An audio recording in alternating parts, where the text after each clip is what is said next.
Bismillahirrahmanirrahim.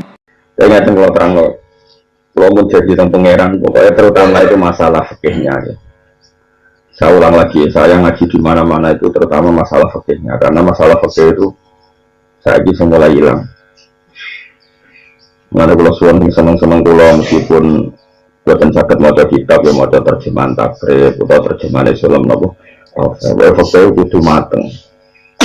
Saya coba ya kiai-kiai teng kota, kiai-kiai yang terkenal itu. Pakasane Islam budaya sampai Islam kultural sedito Islam formal boh sunnah rasul tapi fikir sunnah rasul sing piye gak tau dipikir menawa sunnah nopo rasul kamu tandai salah satu sikap Mustafa urun tingkang to mesti to urun nopo to semak warat itu malah urun fikir tok kok nabi ku fikir dadi sunnah rasul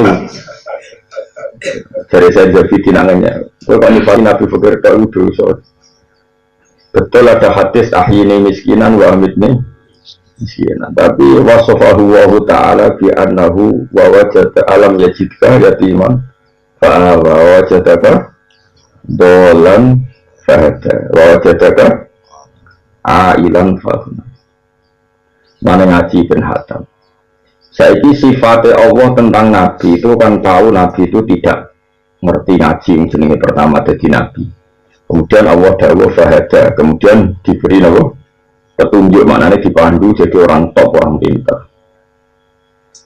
Kemudian Nabi diantara sifatnya Allah kepada Nabi adalah Muhammad, saya menemukan kamu dalam keadaan ailan, orang yang susah. Fa'alna kemudian aku nugano kowe. Saiki Allah nugano Nabi kok maknanya kasih juga apa kasih lungaran? Kasih juga. Itu masalah bagi kita, makanya dari Imam Ghazali kabeh itu hulat itu berlebihan. Wong tasawuf menyifati Nabi fakir. Saya dapat orang politik, Nabi itu pemimpin pan-Arabik. Sehingga setelah Nabi kuat itu bikin negara apa? Madinah. Ada piagam apa? Madinah. Di situ Nabi menerima pluralisme. Wah, soal yang ngomong ke sini. Oh, yang gede-gede itu ada, yang mantu-mantu ada, yang gede-gede itu gawo. Maksudnya Nabi kok jadi mulu biye. Acara bawa kerja ada bawa. Bawa nak dikali ulang aku gitu. Nak dikali pengajian kita tunggu balik malah bingung. Masalah bingung gawa. Bingung apa? Ngomong dok tindiku opo ae ngomong. Kalau kan dia sering seminar mana dulu ngomong. Sedang bingung. Jadi ngaji kitab sak foto-foto era ngono itu. Ibu Islam anyaran kok iso ngomong dok kono iku ilmune kunci wae. Aku jadi buat pengiran ya. Jadi kelirunya kita, semua kita, firqah apa saja, itu terlalu ora tahu sinau fikih, gak sinau fikih, terus sinau sejarah. Akhirnya mengintervensi satu figur, itu terserah sing nulis. Yang Nabi kok disifati presiden pan Arabik, terus menerima pluralisme yang Medina. Ora mungkin khusus Mekah Madinah itu ayat innamal musyrikuna najasun fala yaqrabul masjidal haram ba'da amihim. Jadi mungkin terus doa tentang hadis niki. Mun sampean saiki hitung satu-satu ya. Kata Imam Ghazali fikir itu baik karena meringankan hisab. Tapi problemnya adalah Allah kadung wajibna zakat. Zakat itu ya kira-kira saya kebayang misalnya 20 balik matur misalnya isrona miskolan 20 miskol sama dengan ini 40 sekitar 85 gram benar 85 gram misalnya jika ikhtiar 80 gram 80 gram kalau 1 gramnya 500 ribu kan berarti 40 juta. Jadi orang kalau punya harta nilainya 40 juta dalam perdagangan atau dalam apa itu bisa katakan rubul apa usul. Saya ulang lagi ya, bahayanya kita mencintai satu ilmu yang kadang nuruti nafsu itu ini. Kalau Rasulullah kadung wajibna zakat itu artinya nak iso wong Islam ya duwe sekitar 40 juta, haji saiki sekitar 36 juta. Mergo al-amru bisya memerintahkan sesuatu itu berarti memerintahkan dengan segala perangkatnya. Jadi gue tak kon tuku sate misalnya atau tak kon tuku opo nenggone giwangan, berarti kamu punya kemampuan jalan ke giwangan dengan segala perangkatnya, misalnya pakai sepeda motor. Kalau disuruh haji berarti disuruh memiliki senilai haji. Disuruh zakat berarti disuruh memiliki senilai zakat. Disuruh sholat berarti disuruh wudu, disuruh nutupi aurat, disuruh berpakaian yang suci. Makanya kata Imam Ghazali, semua itu tidak usah berlebihan. Fakta bahwa agama ini menyuruh mampu ya banyak, karena kita disuruh zakat, disuruh haji. Fakta agama ini menyuruh ringannya hisab, ya juga banyak. Sehingga ya dari Allah maaf ini miskinan, wa ini miskinan. Sehingga kita itu kata Imam Ghazali tidak usah hulat, tidak usah berlebihan. Kita ngomong fikih saja. Maksudnya ngomong fikih ya tadi. Sehingga kadung juga ya kita bicara zakat, wajib haji. Sehingga kadung marat. Ya sekali sana banyak kamu dewi, tambah nih beri doa kotor, bos melarat turunan, pokoknya hasil sementing kira disalah, no perkara melarat arasan itu aja penting no, orang korona no, arasan. Terus kata Imam Ghazali begini ditutup gini fatwanya, sama sih ingat itu. Jika fatwa itu berdasar masing-masing, maka fatwa itu filoyatil kubhi banget elek, orang terima elek itu banget elek. Jadi ini penting kalau terangkan, betul. Jarang yang terang tasawuf yang difakih. Ya jarang. Misalnya gini, api urip nang ngadepi pejabat. Nah cara tasawuf ya duwi. Pejabat itu apik ono rine, kemudian apik cara tasawuf. Tapi nak cara fakih gak gitu. Saya kira nak pejabat di duwi kiai, kemudian mereka sama sekali tidak punya tradisi keislaman. Sama sekali tidak terbina oleh Islam. Kemudian bikin pelaturan-pelaturan sing rugano Islam, sing dosa ya ulama, mereka sama sekali tidak mau bina. Dia sama sekali tidak mau apa? Bina. Soalnya ayu rondo yang pojok desa, aku ditakoi Mustafa, kesapi piye. Aku nak sing takok Mustafa itu mari fitnah. Tapi misalnya wong soleh-soleh ngedui sing marke wong nakal-nakal desa itu jadi daerah fase. Enak didui Mustafa kan tidak majelis taklim. Ya tapi misalnya aku mendingin parkir Mus, dari mana Mustafa sepiro kok aku parkir. Ini kan masalah fikih. Nah, makanya kan setiap satu kesalahan itu antara kita itu antara menjauhi karena untuk menjauhi fitnah dari kesalahan itu. Tapi di saat yang sama Rasulullah pesan saele-ele umatku lebih nabi umatku. Dan itu terus begitu Nabi dalam banyak hal. Sehingga biasanya ulama ya ngukur rawaknya masing-masing. Ada yang punya nyali berteman ngomong fasik, yaitu umat Nabi butuh dibina. Ada yang milih aman menjauhi orang apa? Fasik. Dan itu kita harus ngomong terus sampai sebenarnya kesukaan oleh Allah Subhanahu wa Ta'ala. Ini berhati-hati ngoten Nabi ngeritik wong fasik yang tak ngamek. Tapi Nabi muji wong fasik yang tak ngamek. Mana muji memberi harapan apa? Memberi harapan sampai Nabi ngendikan syafaati li ahlil kaba'ir min ummati. Justru syafaatku tak kena umatku sing dosa. Karena memberi harapan.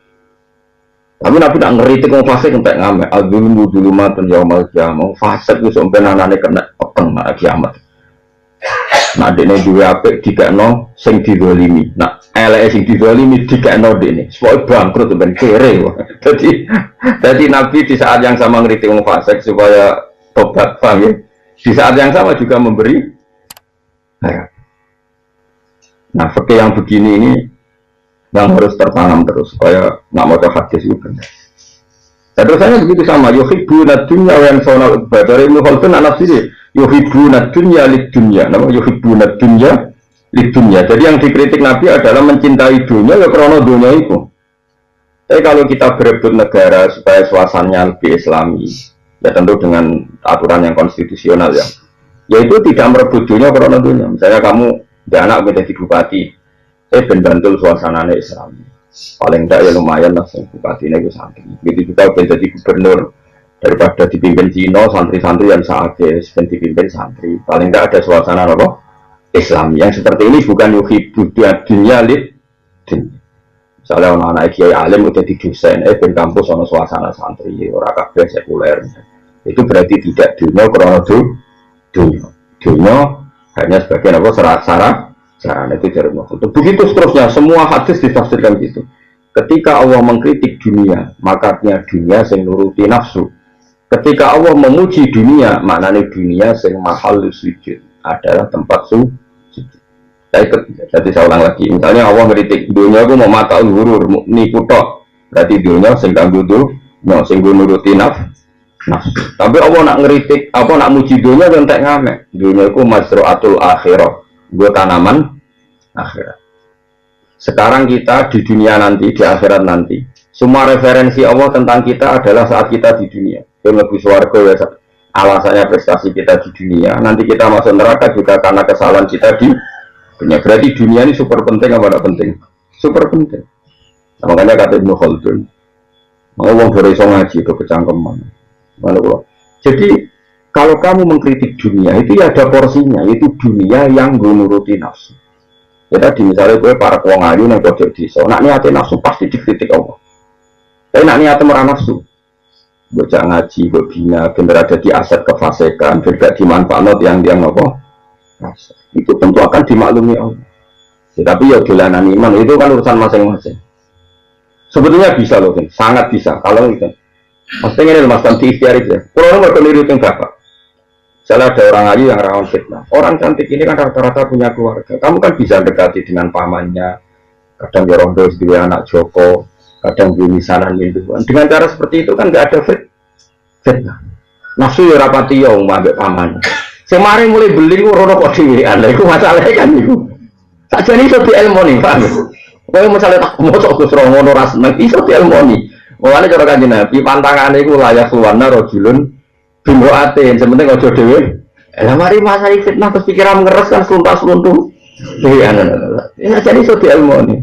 Ya jajal ana ngayu, serono dakwati ngajak Mas Tri Mustofa. Baru rebutan. Waduh. Jadi aja iso di ilmu itu iso. Oh, masuk kenangan saya pada Ibu Khaldun tadi dia. Jadi makanya sekarang banyak orang kacau karena melihat negara hanya sisi tauhidnya. Cuma pejabat mesti kelakuan ini. Ya repot. Nggak sengtomak melihat negara hanya prospek kenal pejabat pernah. Bodoh kacau nih. Tidak usah seperti itu. Semua di dunia ini bisa dimanfaatkan sebagai aset akhirat atau jadi prahara untuk akhirat. Terserah kita yang ngelola. Nah, caranya ngelola gimana? Dengan fikih. Seorang lagi apa? Dengan kalau nanti ketemu Gus Sufi, ya alim Sufi. Ya udah goblok, ya alim tapi alim banget. Nah, orang goblok ya. Jadi orang belum kanjaran Gus gede. Jadi alasannya Gus kanjaran Gus gede mari hati wangkot, mari sombong. Mereka kancanan santri yang larat-larat. Dia bertahun-tahun dia. Kalau saya kan enggak, kancanan dogen dia gelem, terus gede gelem, mau jelas dia gelem, terus pokoknya terserah terdiri pengiran dulu, ada terdiri pengiran. Singkat cerita, pernah tanya saya, terus dengan orang alim kancanan yang suka gelem, terus gede gelem, mengalami alasannya. Dan aku kancanan larat terus, ayam. Tanya ya. Kancaran wong ayu cobane syahwat, nah kancaran wong elek itu cobane ngenyak. Kancaran Gus Gede cobane hasud, kancaran wong cilik cobane memperbudak. Sarahku kowe wis sing nderekno men ngongkon tuku rokok, ngongkon gekno kopi, apa dhewe lho Fir'aun ngongkon ngongkon. Jadi dunia kabeh coba, nak kancaran wong sak ngisormu iku potensi dosamu memperbudak. Nak kancaran sak dhuwurmu potensine nak ra hasud tomak, iku tok pilihane. Nak kancaran padha-padha ra jelas mau ora. Jadi kita kancaran suka rawan tomak atau kasut. Pilihan itu rotok. Nak akrab tomak, nak gedeng kasut. Kancaran wong cilik terus pikirannya. Misalnya itu soleh lah kancaran wong cilik kita pun jago WC, pun jago gudang. Mesti pikiran pertama itu sebenarnya. Nah kan gak mungkin. Kita tangguh mitra dagang, tangguh investasi. Dia kan gak mungkin ngaran marah atau bayang no apa mitra. Pasti pikiran. Saya mesti ketemu suka-suka. Mesti wong itu di gudang.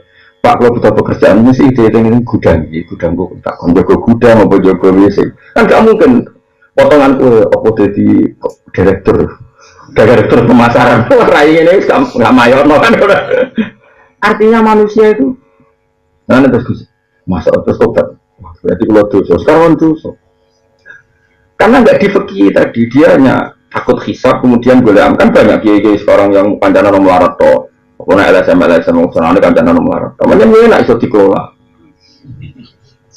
Terus darah suka berjuang bahwa tahun ini lah sing ya tentu oknum. Ini tidak boleh. Fikih seperti itu tidak boleh. Kabeh itu ada fikihnya. Ada apa? Likul lima komen rijal, likul rijalin makom. Ada fikihnya, ada proporsinya. Misalnya di kancaran wong ayu tadi, potensi dosanya tentu syahwat. Syahwat itu dosa. Tapi kancaran wong elek, kalau itu elek keriting untuk nama tuh, ya dosa. Mungkin kancaran lu niatin minyak. Saya gitu, sana ngenyek syahwat itu harus ditimbang. Oh, dua ngenyek kan? Terus, aku kancaran wong ayu, aku lagi ajaran ngono. Maksudnya podo wae ngono lho. Oh, cokok senengane kok ngono. Maksudnya ben wong sing kancanan wong elek tok iku ya tobat tenan. Misalnya aku kancanan wong elek Gus gak sahabat. Terus coba hatinya itu rekam kandhane elek iku. Aku kancanan elek benda sahabat sing doyan wong ngono sapa. Terus direkam kandhane sing mbok kancani. Kira-kira protes ora? Protes ora? Protes. Wah, semare jebule ngancani aku perkara ngono kan gitu. Makanya Imam Ghazali ngendikan jangan seperti itu. Sama kalau nggak percaya nanti lihat di juz 2 kalau di Ihya saya, cetakan saya itu juz 2 bab Kitab Akhlaqin Nubuwah. Di situ Imam Ghazali kita Nabi yang mendakwayo wong suga, wong larat, wong ayu, wong elek, rojo, rakyat semua didakwai Nabi. Tidak membedakan. Karena kalau dakwai wong sugih tok sakit sing melarat. Dakwai wong larat tok wong sugih butuh hidayah. Ya, wong ayu ya butuh hidayah, wong elek ya butuh. Ini sing bener. Makanya tampak Nabi tidak membedakan. Karena tadi semuanya bisa dipandu oleh fikih. Seorang lagi semuanya bisa dipandu oleh ya, mau misalnya orang itu ayu yang bodoh desa semulai jadi fitnah kan bisa dipandu dengan fikih. Dekati dia. Caranya nggak jadi fitnah gimana? Kamu ke situ jangan sendirian selentam. Karena panduan Nabi bila yakhluwan narojulun bin rohatin. Kamu jangan sendiri. Misalnya dia mulai diperkenalkan Pak di pamannya sehingga kalau mau nakal terkontrol oleh keluar. Jadi masalahnya kan kue mau mendekati tanpa fikih. Pemandunya ya nafsu aja. Atau kue cuci tangan sama sekali nggak peduli. Nah ternyata yang peduli nyon sewut yang tiang fasik. Akhirnya dimanfaatkan orang fasik. Jadi pengedar narkoba, jadi macam-macam. Makanya saya ulang lagi ya. Mengenai pulau nunggu janji pengiran saya di mana-mana akan ngomong fikih. Karena ini yang mulai ditinggalkan. Islam Indonesia itu ngomong rakyat haji itu pertemuan internasional terjadi siklus perdagangan yang luar biasa dan persahabatan dunia orang satu dunia kaya raya miskin citok kabeh pakaiannya ikhram. Lah misalnya iso ngono lah terus ora syarat rukune tawaf terus kabeh opo? Ape kenalan terus. Mergo kaji peradaban internasional. Ngepas kaji kok pidato ngomong bener Bapak ngomong apa wae. Mestinya yang mendesak dari seorang haji itu satu, nak tawaf rukun syaratnya piye, syarat saya piye, nak saya itu ora rukun syaratnya tawaf bek saya mendomongin ini persahabatan internasional. Berapa kenalan, akhirnya berkaji ora bakas rukun syaratnya tawaf tapi cerita, walah memakai wakil biru, wakil putih, sak dunia tumpuk terus kenangan kaji kok ngono gue pilih tuh. Ini kadang ya kiai mas, oh innalillahi wa inna ilaihi raji'un tenan. Ya sebenarnya dulang itu yang pokok-pokok dulu. Mikot itu apa? Terus tawaf itu apa? Syarat sahnya itu piye? Terus bakas kesunatan, kesuwen. Sunat itu orang mesti kesampaian loh. Pokok-pokok sih. Nah, sekarang mulai Islam itu mulai gitu. Orang langsung gede-gede tapi melupakan sempok pokok. Itu sangganya. Kalau bolak-balik suami yang gede haji, kalau dengar haji, kalau mabrur ini tak takut. Wah, buatan buatan sakit. Gak jangan nanti sinau haji dereng. Sinaurian kalian kiai berikutnya ini ada santri saya tongkone sampai saja kue dongakno dekne kaji mabrur kaya uang apa numpak sepeda motor rapati iso kalau dongakno selamat mungkin kalau dongakno wong numpak sepeda motor rapati iso kok bakat selamat jadi selamat itu sausé iso numpak sepeda motor lagi dongakno selamat numpak rapati iso kok dongakno selamat itu kalau gue ngecol anakmu lagi numpak sepeda motor rapati iso rabuk tugore iso orang berangkat tak dongakno selamat. Yo kalau rukun syarat kaji rai so kalau ngano kaji map, itu kalau wong rong pati so sholat yai, dongano ke sholat kalau ditampi, oh iya cum, mesti ini jalan tes lagi, roh carane wudhu dereng, roh carane itu mana dereng, tapi sebenarnya tak dongano ditompo, yo kiai sarap tuh, jadi semuanya itu harus dikawal dengan fikih. Nah coba nih wong saiki lu rasa ngomong fikih, senauzubillah, wong saiki parah. tokoh-tokoh sekolah nusus. So bolak-balik jenis tiga acara-acara konsorsium pokok sing engke seminar pokok. Hikmah sholat bagus tak. Orang hikmah itu orang penting sah orang fakih. Sesuai hikmah kok senam yoga, ngono nih. Aduh mata wong rukuk peregangan takbir mbah kono ambil napas sesuai sholat kok senam apa? Yoga. Tahu tak ya bener pengiran gaya gerakan sholat ono hikmah, tapi tidak ke hikmah anu kok koyo senam apa? Nah, mosok takbir kene mbek apa diniati ngambil apa? Pernafasan. Engko rukuk diniati apa? Peregangan. Nah, engko terus ana sing cangkem elek, wah tanpa sholat pun saya bisa ngatur semua itu. Sakjane mau dadi yoga tok malah repot. Mane kula yo bingung dadi wong alim yo bingung. Ape ra setuju piye pengiran gaya gerakan ono hikmahe? Setuju kok sholat koyo senam apa? Nah, takut itu, gue berapa itu? Gue sini ada acara gini-gini, jangan diminta ada acara apa, senam yoga. Iku rata ngemelek, gue ngiling ngomong, penuh anak-anak. Ya biasa lah, takbir. Hikmah itu ya, pangeran ngutus mesti ono hikmah. Ya semua ono air usah, hikmah takbir ya. Merasa nak Allah paling gede, kita bawa kabulah, besungkem neng pangeran. Itu mesti ya itu. Nak hikmah fisik ya mbak. Mereka suatu saat nak ditanya ini kira saya jawab. Ono wong sholat terus tapi stroke, atau sholat kok sehat. Berarti fungsi kesehatan sholat perlu dipertanyakan. Malah repot nak ditakon ya udah. Tapi nak aku kan rara terus. Gunanya sholat apa? Ben kita kaulane pangeran. Bareng ada iso. Rara salah. Oh. Gunanya sholat apa? Ben sujud yang pangeran sini kaulo kok mau luhur ben sungkem. Karena kamu hikmah sholat terus kira kan kalau sholat terus pelarat. Segera sholat. Suka ya, semalah iso jawab terus. Mana kalau rata promosi duka gampang nulis. Kalau dikonco duka itu ya kalah suka masih rata duka. Terus pokoknya difakir mawon difakir. Ya tadi kalau balik mana lagi. Semua kritiknya Rasulullah Shallallahu Alaihi Wasallam nenggone dunia, gimana nih dunia sing jadi tempat nurutin apa nafsu. Tapi nak dunia sing jadi tempat sujud, tempat ibadah, tempat kita mensiarkan Islam. Maka itu dunia sing barokah, dunia sing disebut masroatul akhirah. Jadi tanduran apa? Akhirah. Subhanallah wa bihamdihi adada khalqihi wa ridha nafsihi wa zinata arsyihi wa madada kalimatihi. Subhanallah wa bihamdihi adada khalqihi wa ridha